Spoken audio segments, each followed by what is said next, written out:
Hello, this is going to be a quick video. I'm not going to go into a lot of detail, but I want to show off my newest Xbox. This thing is Xbox laptop. This thing's completely done now. I literally just finished doing the hinge covers and just got those put on. Actually, the last thing I did was this that vent cover right there.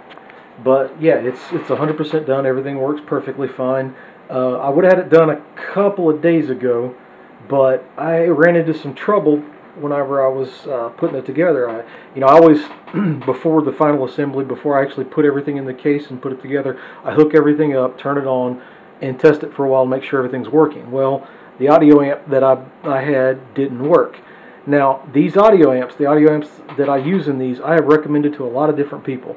And up until now, I've not had any trouble out of these things, but the last batch that I got, none of them worked. I mean, I've got these three right here, they do not work. I couldn't use them on this build. I had to end up using a different amp. I don't know whether anybody else is having that issue with the amps, but I've recommended these amps to a lot of people, and up until now, they've been great amps. But I'm done with them. I'm not going back to them. I mean, 3 out of 4 in that batch were no good, and I've actually got the other one. I'm just not going to trust it. But anyway, it's completely finished.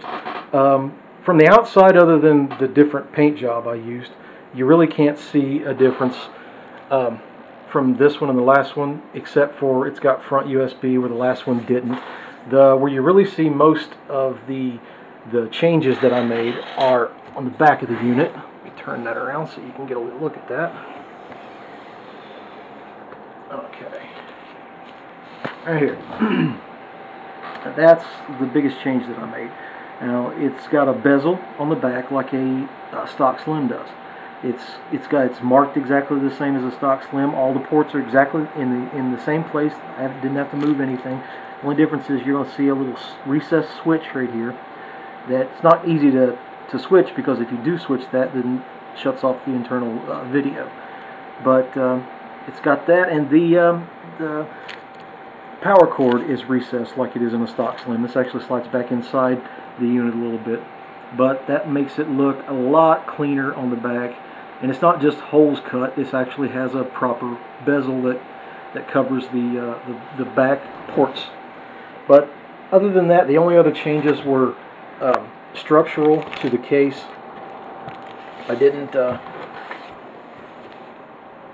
I'm still using aluminum. This is all aluminum except for the top here. But I used a little bit thicker aluminum around on the sides, and I reinforced this edge a lot, so this thing is a whole lot stronger than the ones that I built before. But yeah, there it is. It's got a real good amp in it now, and the sound is excellent. Other than that, it looks kind of the same. I did like how this paint job turned out. I mean, I think that really looks nice. It's a water drop effect that I did. I've done it before, but this, I used different colors in this one. I started off with a base of silver, then used white for the highlights, and just jet black for the shadow, and it turned out really nice. This unit has 3 fans in it instead of 2, the way the last one that I did, it only had 2, but this one's got 3 now.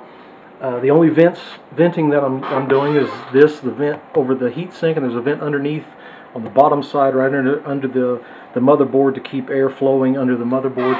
But it doesn't have any trouble heating up. I mean, it's completely cool to the touch. The heat sink stays cool. So it's going to go into a few days of testing. I'll turn it over to my nephews, and they'll run it through its paces for a few days before, and I'll be completely confident that there's nothing wrong with it before it's ready to go. But it's for sale right now if anybody's interested in it. That's what it looks like. It's actually got enough fans in it where it can operate with the lid closed. It's not going to overheat. I don't know whether that's going to show up on camera, but this one I paid really close attention to the way the corners and everything lined up, so everything would line up perfectly. I wanted to make this thing look like it came out of a factory. So there it is. If you're interested in it, send me a message. Thanks for watching.